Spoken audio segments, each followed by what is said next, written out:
Super quick, easy one today. Toddler snacks, banana cake, yum. So the ingredients: you need 2 eggs, 1 cup of brown sugar, half a cup of milk, a teaspoon of cinnamon, 2 very ripe bananas and 2 cups of self-raising flour.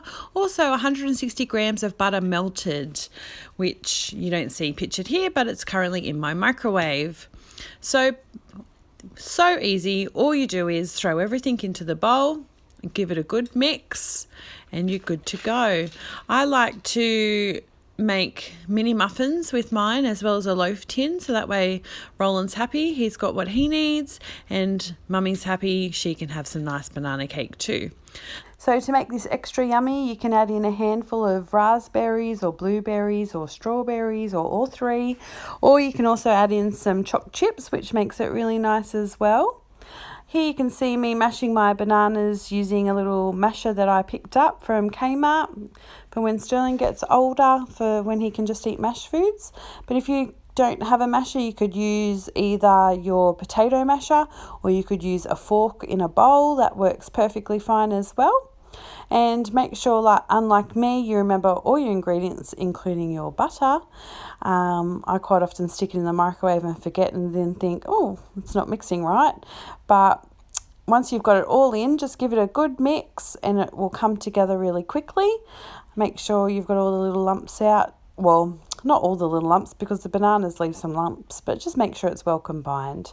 Once you've done that, you can move over to your pan, and as I said earlier, I'm going to use 12 mini muffins and a loaf pan.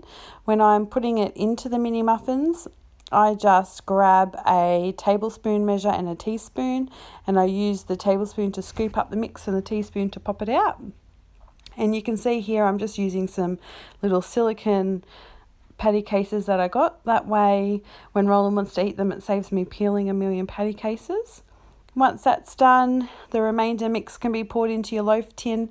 I just give the loaf tin a quick spray with some canola oil and line it with baking paper. Makes it easier when you're turning it out. Now cooking time, the mini muffins, they cook for about 15 minutes and the loaf tin takes about 35 minutes.